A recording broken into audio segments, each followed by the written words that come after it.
برکت ان اللہ وملائکتہ یصلون علی النبی یا ایہا الذین آمنوا صلوا علیہ وسلموا تسلیما اللہم صل علی سیدنا ومولانا محمد وعلی آل سیدنا ومولانا محمد وبارک وسلم وصلی علیہ الصلاة والسلام علیکہ یا سیدی یا رسول اللہ الصلاة والسلام علیکہ یا سیدی یا حبیب اللہ ہر جانب جولانی میں تھا نور تیرا ہر جانب جولانی میں تھا نور تیرا ایک عجب تابانی میں تھا نور تیرا یا تو اس وقت خدا کی ذات ظہور میں تھی یا پھر عالم فانی میں تھا نور تیرا اور چاند نے پہلی شب جب دیکھا دریا میں پہلے ہی سے پانی میں تھا نور تیرا چاند نے پہلی شب جب دیکھا دریا میں پہلے ہی سے پانی میں تھا نور تیرا اور حاصل نعت ہے اول اول خلق ہوئے جب حرف سبھی ایک ایک لفظ کے معنی میں تھا نور تیرا اول اول خلق ہوئے جب حرف سبھی ایک ایک لفظ کے معنی میں تھا نور تیرا توجہ چاہوں گا ہونا ہی تھا سجدہ فرض فرشتوں پر ہونا ہی تھا سجدہ فرض فرشتوں پر آدم کی پیشانی میں تھا نور تیرا ہونا ہی تھا سجدہ فرض فرشتوں پر آدم کی پیشانی میں تھا نور تیرا معزز سامعین محترم بارگاہ عزتی کے اندر چند کلمات کہنے کے بعد نثر میں نبی رحمت صلی اللہ تعالیٰ علیہ وسلم کی نعت پڑھنے کے بعد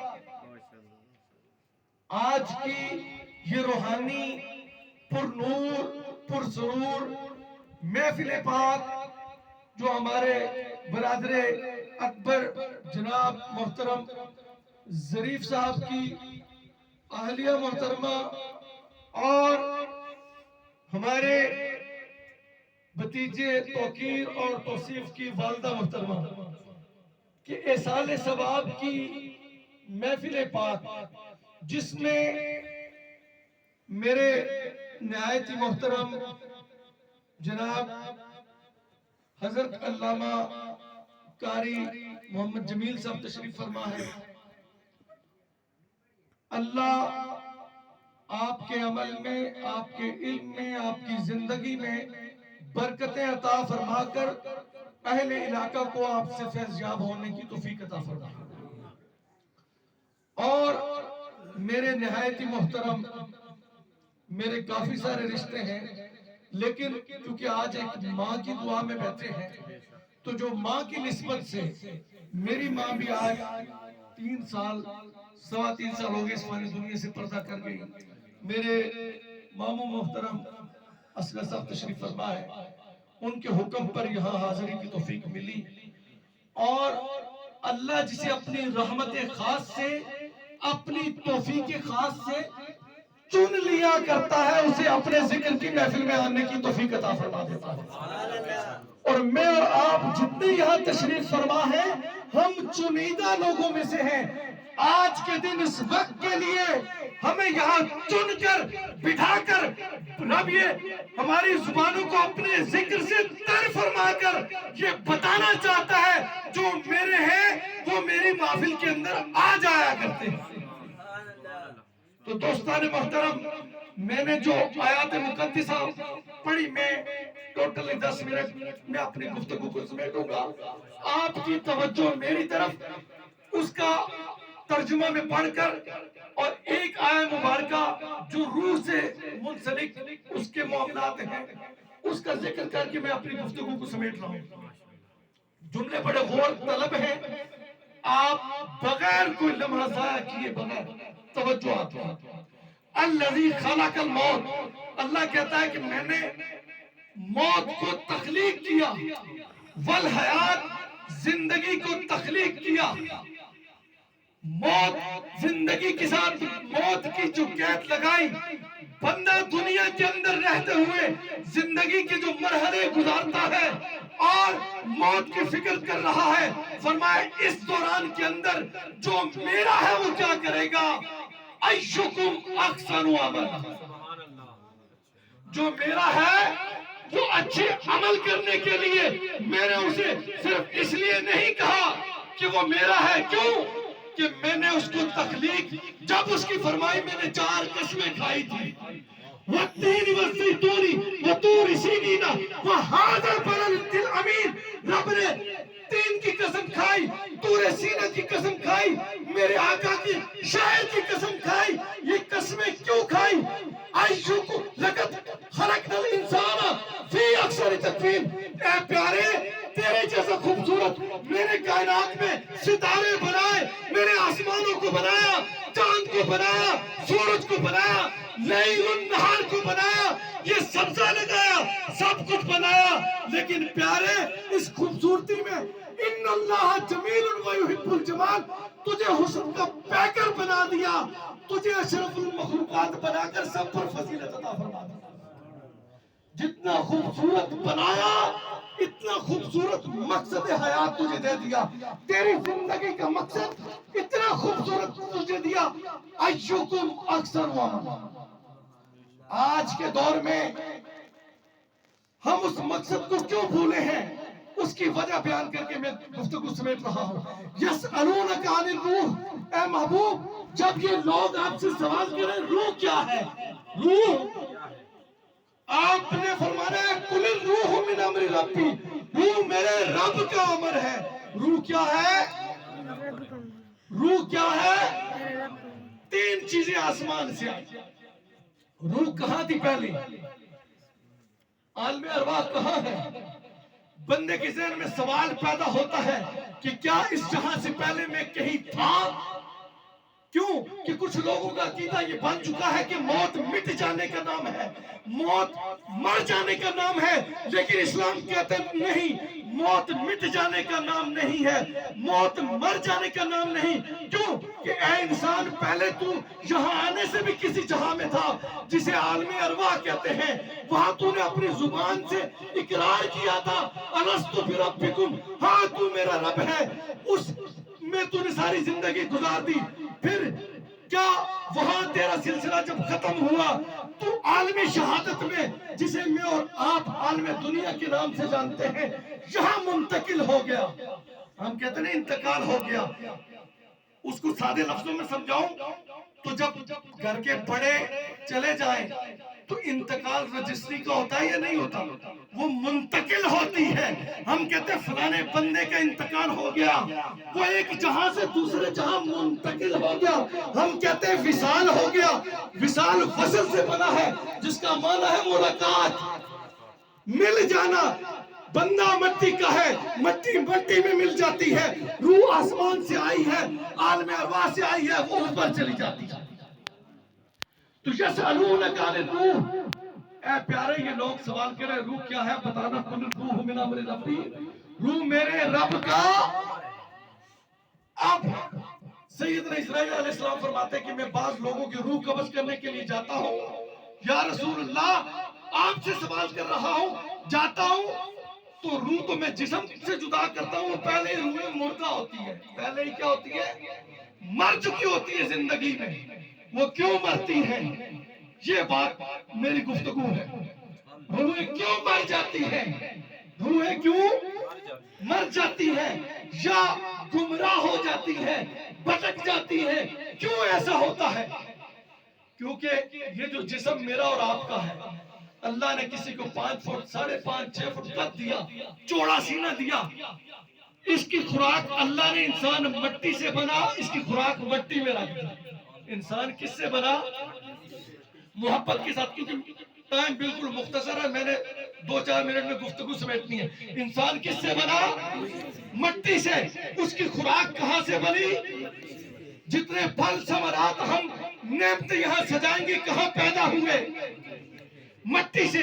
ہم اپنی حیثیت کے مطابق جب صبح اٹھتے ہیں، بندہ کپڑے پہنتا ہے، اچھے سے اچھا لباس پہنتا ہے، جو اس کی حیثیت ہے وہ کنگھی کرتا ہے، ظاہر کو سنوارتا ہے، اس جسم کو وہ اچھے سے اچھا صابن لے کر، فیس واش لے کر چہرے کو دھوتا ہے، کیونکہ یہ ظاہری جسم مٹی سے بنا، اس کی خوراک مٹی سے پیدا ہوتی ہے۔ بندہ خود کو سنوار لیتا ہے، لیکن روح کی خوراک کیا ہے وہ بتانا چاہ رہا ہے۔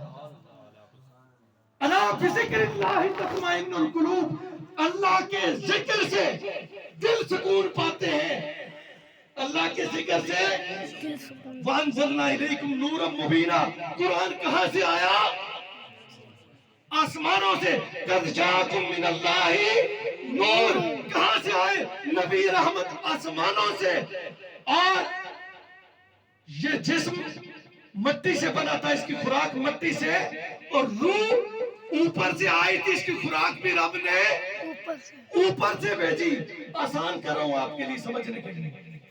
پیٹ مجھے بتائیں جسم کے اوپر والے حصے میں کہ نیچے؟ پیٹ اوپر ہے کہ نیچے؟ نیچے، نچلے حصے میں۔ تو یہ مٹی سے بنا، اس کی خوراک رب نے نچلے حصے میں رکھ دی۔ اب دل تک پہنچنے کے 2 راستے ہیں ایمان کے، یہی میری گفتگو۔ دل کے تک پہنچنے کے 2 راستے ہیں، ایک کان اور ایک آنکھ۔ آنکھ مشاہدہ کرتی ہے رب کی ہر چیز بنائی ہوئی میں، اور کان سے بندہ جو آپ قرآن رب کا سن رہے ہیں، دل تک پہنچتے ہیں۔ تو اللہ نے اوپر کے حصے میں خوراک رکھ دی روح کی۔ آنکھ اوپر ہے کہ نیچے؟ کان اوپر ہے کہ نیچے؟ تو یہ 2 حصے اللہ نے خوراک کے رکھ دیے روح کے۔ میں اور آپ بھٹک چکے ہیں، ہم نے رب کے قرآن کو الماریوں میں بند کر کے، غلاف چڑھا کر اونچی جگہ رکھ دیا کہ اس کا ادب کر رہے ہیں۔ اور اللہ کے بندوں، ہمارے بزرگوں نے، ہمارے بڑوں نے ایک نصیحت کی تھی کہ ساری زندگی قرآن کو کنڈ نہیں موڑنا۔ قرآن کو ہم نے اس کا مطلب ہی غلط لے دیا۔ ہم کیا کرتے ہیں، جہاں قرآن رکھا ہوتا ہے یہ جو کمر ہے اس کی طرف نہیں کرتے، اور قبلے کی طرف بیٹھے ہوئے ہوں تو کمر ادھر نہیں کرتے، کیا جی ہم ادب کر رہے ہیں۔ اور اللہ کے بندوں، اس کا مطلب یہ تھا کنڈ نہ موڑنا۔ جس طرح ایک ماں اپنے بیٹے کو جہاد پر فوجی کو رخصت کرتے ہوئے کہتی ہے کنڈ کے اوپر گولی نہ کھانا، تو رب کو ماننے والا ہے، تو عاشق نبی کا عاشق ہے، رسول کا عاشق ہے، تیری اگر گولی لگے گی سینے پہ لگنی چاہیے۔ تو فرمایا قرآن کو میں نے سینے پہ محبوب کے اتار کے تمہارے لیے قیامت تک آنے والوں کے لیے باعث نجات بنا دیا ہے۔ قرآن کو کنڈ نہیں موڑو گے، اس کے ساتھ رشتہ جوڑے رکھو گے، پڑھتے رہو گے۔ قرآن تم یہاں پڑھو گے، وَنُنَزِّلُ مِنَ الْقُرْآنِ مَا هُوَ شِفَاءٌ وَرَحْمَةٌ لِّلْمُؤْمِنِينَ۔ قرآن پہلے جب نازل ہوا تب بھی شفا تھا۔ قرآن جب بندہ زندگی کے اندر لا علاج ہو جاتا ہے، ڈاکٹر جواب دے دیتے ہیں۔ محلے کے امام صاحب، کوئی پیر صاحب، کوئی محلے میں جسے اذن ہوتا ہے وہ شف کرتا ہے، قرآن کی وجہ سے اللہ شفا عطا کرتا ہے۔ قرآن مومن کے لیے شفا ہے۔ پھر یہاں بچوں نے قرآن پڑھا، قرآن قبر میں بھی شفا ہے، قرآن حشر میں بھی شفا ہے، اور قرآن میں ایک سورت تو رب کی بارگاہ میں جھگڑا کیا کرے گی، کھڑی ہو جایا کرے گی، باری تعالیٰ یہ مجھے سورت ملک مجھے پڑھا کرتا تھا، میری سفارش کو اس کے ہاتھ میں قبول فرما۔ تو جنہوں نے قرآن کو چھوڑ دیا ان کی روحیں مر چکی ہیں، اور جنہوں نے قرآن کو نہیں چھوڑا، اس کے ساتھ تعلق چھوڑے رکھا، اللہ جنہوں نے یہ تعلق جوڑے رکھا، اللہ نے قرآن کی برکت سے سر تشریف رکھیں۔ میرا آخری جملہ ہے، کہ سارے بندوں کا جس طرح دنیا ایک جیسی نہیں، ویسی قبر ایک جیسی نہیں، اور ویسا حشر بھی ایک جیسا، دنیا ایک جیسی، دنیا میں کوئی امیر ہے، کوئی غریب ہے، کوئی سفید پوش ہے، مختلف رب کی تقسیم میں بندے زندگی گزارتے ہیں. اسی طریقے سے ساروں کی قبر ایک جیسی نہیں اور حشر بھی ایک جیسا. میں آخری بات کہہ کے ختم کر رہا ہوں، توجہ میری طرف. حضرت مسلم بن عمر رحمت اللہ تعالیٰ علیہ، آپ کے ذہن میں ایک خیال پیدا ہوا کہ ہمارے علاقے کا جو گورکن ہے، اس سے میں یہ جانوں، اس سے پوچھوں کہ تیری زندگی میں 50-60 سالہ زندگی تجھے قبریں کھودتے ہوگی، کوئی عجیب واقعہ پیش آیا؟ اس نے کہا میری زندگی میں ایک عجیب واقعہ پیش آیا. کہا بتا کیا؟ وہ کہنے لگا میں روزانہ کی بنیاد پر قبریں صبح کھودتا تھا، جب کوئی فوت ہو جاتا مجھے اطلاع ملتی، وہ قبر میں انہیں دے دیا کرتا اجرت لے کر. کہتے ہیں اس دن بھی میں نے 3 قبریں کھودی. پہلی قبر کھودی آسانی سے میں نے کھود لی، دوسری کھودی کھود لی. جب تیسری قبر کھودتا جا رہا تھا آگ کی تپش آنا شروع ہو گئی، اور میں یہ سمجھا کہ سورج نکل آیا ہے، ہو سکتا ہے دھوپ کی تمازت نے میرے جسم کو حرارت دی اور میں تکلیف میں ہوں. کہاں میں ایک سائے میں بیٹھ گیا. کہتے ہیں پھر میں نے اس قبر کو دوبارہ سے سائبان لگایا، چھاؤں میں بیٹھا رہا. پھر شروع کیا، جیسے جیسے قبر کھودتا جاؤں اتنی آگ اور بھڑکتی جائے. کہتے ہیں میں نے وہ قبر مکمل کر دی. کہتے ہیں جب مکمل کر دی تو میں نے دیکھا، یوں میں درخت کے ساتھ ٹیک لگا کے بیٹھا تھا انتظار میں کہ آپ کوئی آئے میرے ساتھ معاملات طے کرے، جو بندے فوت ہو چکے ان کو قبر دوں اور میرے گھر کا گزر بسر ہو. کہتے ہیں میں نے ٹیک لگائی تھی، آسمان سے اتنی دیر میں نے دیکھا 2 سواریاں اتری. جو پہلی قبر کھودی اس قبر کے سرانے کھڑے ہو کر وہ سواری، ایک فرشتہ دوسرے سے کہہ رہا ہے، وہ فرشتوں کی سواری تھی. وہ کہتے ہیں اس بندے کے بارے میں لکھ کہ 12 میل مشرق، 12 مغرب، شمال، جنوب، چاروں اطراف سے اس کی قبر کو کھول دیا جائے. کہتے ہیں میں سمجھ گیا کہ کوئی عام اس قبر میں اترنے والا نہیں، بلکہ رب کی بارگاہ میں مقبول بندہ جو اس قبر میں آیا. کہتے ہیں پھر دوسری قبر پر فرشتے پہنچے، انہوں نے ایک نے دوسرے سے کہا اس کے بارے میں لکھ جہاں تک نظر جاتی ہے مشرق، مغرب، شمال، جنوب، چاروں سمتوں میں قبر کو کھول دیا جائے. کہتے ہیں میں سمجھ گیا یہ کوئی عام آدمی نہیں، یہ اس سے بھی بڑھ کر کوئی اللہ سے محبت کرنے والا عاشق صادق گزرا ہے، کوئی رسول کا عاشق ہے جو آ رہا ہے. کہتے ہیں جب تیسری قبر پہ فرشتے پہنچے، اب یہ توجہ طلب بات ہے. فرشتہ کہتا ہے ایک دوسرے کو کہ اس کے بارے میں لکھ کہ شہادت کی انگلی اور انگوٹھے کے درمیانی فاصلہ ہے، اس کی قبر اتنی لکھ دی. کہتے ہیں اس واقعے نے میری زندگی کو تبدیل کر دیا. کیوں کہ میں انتظار میں تھا. پہلا جنازہ آیا، اس کے ساتھ 9 لوگ تھے، 4 وہ جنہوں نے چارپائی اٹھائی تھی، 5 اور جب وہ جنازہ پہنچا میں نے اجرت طے کی، دفنایا گیا. میں نے بعد میں ایک بندے کو سائڈ کر کے پوچھا یہ مرنے والے کو جانتے ہو؟ اس نے کہا ہمارے محلے کا حضرت سب سے غریب آدمی ہے، ہمارے علاقے کا سب سے. پوچھا کیسے غریب ہے؟ اتدرون من مفلس والا غریب ہے یا کوئی اور غریب ہے؟ کہا نہیں، جس کے بارے میں میرے آقا نے فرمایا وہ والا غریب نہیں. کیوں کہ یہ سجدوں کا غریب نہیں تھا، اللہ کے ذکر کا غریب نہیں تھا، 5 وقت کا نمازی تھا، 24 گھنٹے زبان اللہ کے ذکر سے تر رہا کرتی تھی. یہ سجدوں کا غریب نہیں تھا، ظاہری طور پر مال کے اعتبار سے غریب تھا. کہا ٹھیک، اس کو اجرت معاف کر دی، اس کی نیکیوں میں میرا بھی حصہ ہو جائے. کہتے ہیں جب دوسرے کا جنازہ آیا اور پوچھا کہ یہ بندہ کون ہے، تو کہا یہ جو بندہ تھا یہ مسافر تھا، راستے میں چلتے چلتے فوت ہو گیا، ہم نے چندہ جمع کر کے اس کا جنازہ کیا. آپ کیونکہ دیکھ چکے تھے اپنی آنکھوں سے. کہتے میں نے کہا تمہاری نظر وہاں نہیں پہنچی، جو میں نے دیکھا ہے یہ رب کی بارگاہ میں کس کا کیا مقام تھا. کہتے میں نے اس کی اجرت بھی معاف کر دی کہ میرا بھی حصہ اس کی نیکیوں میں. اور کہتے جب آخری جنازے والا آیا، دوسرے جنازے میں صرف 4 لوگ تھے، اور جو آخری جنازہ آیا ظاہری اعتبار سے جہاں تک نظر جاتی تھی جنازے میں دنیا ہی دنیا تھی. کہتے ہیں میں نے اسی طرح طے کیے معاملات، اور ایک بندے کو جنازے کے بعد میں نے پوچھا یہ مرنے والا کون تھا. اس نے کہا اس علاقے کا جو سب سے بڑا تاجر ہے یہ اس کی بیوی کا جنازہ ہے. کہا تو اس عورت کو جانتا تھا؟ اس نے کہا ہاں جی میں جانتا تھا. کیسے؟ وہ کہنے لگا میں اس گھر کا درزی تھا، کپڑے سیا کرتا تھا، میرے سے کوئی بات چھپی نہیں. کہا اس کی ظاہری زندگی کے بارے میں بتا. اس نے کہا بے حیا عورت تھی، سر پہ دوپٹہ نہیں لیتی تھی، شریعت کا مذاق اڑاتی تھی، اس کا حلقہ احباب اس کی سہیلیاں بھی جیسی تھی. تو میں یہ سمجھ بیٹھا کہ رب کی بارگاہ میں فیصلے جو شریعت کو آباد کر کے اپنے سینے میں بسا کر اور شریعت پہ زندگی گزار کے آئے گا اس کی قبر حد نگاہ تک کشادہ ہوگی، اور جو رب کی شریعت کا باغی ہوگا، جو دین کا باغی ہوگا، اس کے ساتھ یہ والا معاملہ ہوگا کہ اس کی قبر شہادت کی انگلی اور انگوٹھے کے درمیان ہی جتنی کر دی جائے گی. تو کہتے ہیں اس کے بعد میری زندگی تبدیل ہوگی اور میں نے زندگی میں ساری اللہ اللہ کر کے گزار دی.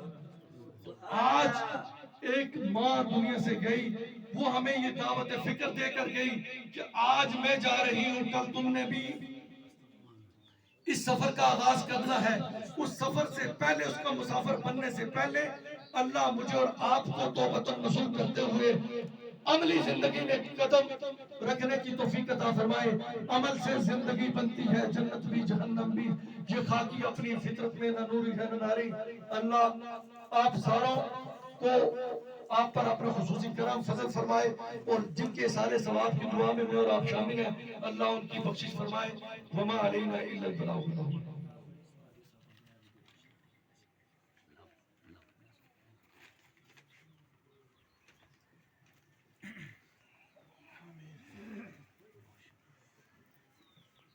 ماشاءاللہ حضرت علامہ کی گفتگو جو ہمارے لیے باعث برکت اور سبق ہے، اللہ عمل کی توفیق عطا فرمائے. کے لیے جن مہربانوں نے استغفار کے دو ختم ہیں، اللہ اکبر ختم شریف، سورہ یاسین ختم، سورہ یاسین نبی 11 مرتبہ، 5 ختم قرآن پاک. اللہ تعالیٰ پڑھنے والوں کو عظیم عطا فرمائے. اس میں جو پڑھا گیا ہے خالق السماوات کی طرف منور فرمائے. آمین آمین. الحمدللہ رب العالمین والعاقبۃ للمتقین والصلاۃ والسلام علی رسول الکریم. ربنا تقبل منا انک انت السمیع العلیم وتب علینا انک انت التواب الرحیم. اے مولا کریم تیری بارگاہ میں تجین جملہ کرام عظیم کی توبہ پیش کی گئی، تمام کیے گئے، ذکر اذکار کیے گئے، حضور رحمت عالم صلی اللہ علیہ وسلم کے توسل سے تیری بارگاہ میں پیش کرتے ہیں، قبول اور منظور فرما. دربار رسول کریم صلی اللہ علیہ وسلم میں توحیدی عورتوں کو پیش کرتے ہیں، قبول اور منظور فرما. آپ کے توسل سے انبیاء علیہ الصلوۃ والسلام، ازواج رسول اللہ، اولاد رسول اللہ، اصحاب رسول اللہ، اہل بیت رسول اللہ، خلفائے رسول اللہ، بنات رسول اللہ، جمیع صحابہ اکرام، صحابیات، تابعین، تابعات، تبع تابعین، اولیاء والدین، شہداء و صالحین، جملہ ثلاثہ کے اولیاء کاملین، ائمہ محدثین، مجتہدین، اولیاء امت، علماء امت، شہداء امت، صلحاء امت، جمیع مومنین مومنات، مسلمین مسلمات کو پیش کرتے ہیں، قبول و منظور فرما.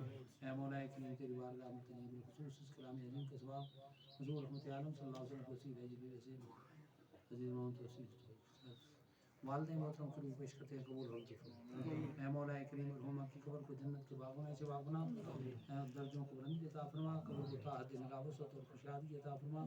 اس کلام عظیم کے نور سے ان کی قبر کو طاعت نگاہ منور فرما. اگر بخش ہو چکے ہیں ان کے درجوں کو بلندی عطا فرما. مرحومہ کی جملہ اولاد کو، جملہ رشتہ داروں کو صبر جمیل کرنے کی توفیق دے، صبر کے بدلے اجر عظیم عطا فرما. اس کنبے قبیلے خاندان سے تعلق حق رکھنے والے جتنے بھی ان کے آباء و اجداد اس جہان فانی سے رخصت ہو چکے ہیں، سب کے حق میں دعا گو خالق الجسمہ سب کی مغفرت فرما. اے مولا کریم تیری بارگاہ میں تجین حضور رحمت عالم صلی اللہ علیہ وآلہ وسلم کے توسل سے ہم سب کے ساتھ گناہوں کو معاف فرما، زندہ باد ساری کی توفیق عطا فرما. ہم میں سے جن کے ماں باپ و صحبہ بہن بھائی بچے دجال نیار سسرال سے تعلق حق رکھنے والے سے جہان فانی سے مرد عورتیں چھوٹے بڑے بوڑھ جوان وفات پا چکے ہیں، سب کی مغفرت آمین. سب کے درجوں کو بلندی عطا فرما، عظیموں کے زبان کے دولت سے مال مال فرما، بیماروں کو شفا عطا فرما، بے اولادوں کو نیک اور صالح اولاد عطا فرما، بے روزگاروں کو رزق حلال سے مال مال فرما، بے چینوں کو سکون اور چین عطا فرما. عالم اسلام خیر، ملک پاکستان خیر. اللهم اغفر جميع المؤمنين والمؤمنات والمسلمين والمسلمات أنت ولينا في الدنيا والآخرة توفنا مسلما والحقنا بالصالحين وصلى الله تعالى على خير خلقه ونور يسير الدين فتح محمد وعلى آله وصحبه أجمعين بالفاتحة.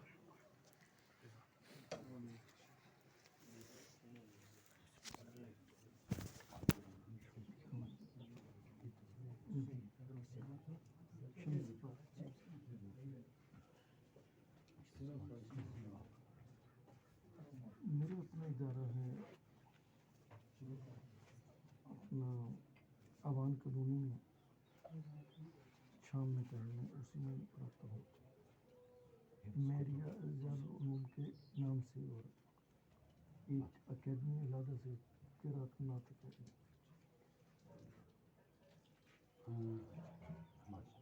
امامت کتاب میں حمزہ کے میں کل وزی کے میں 5 سال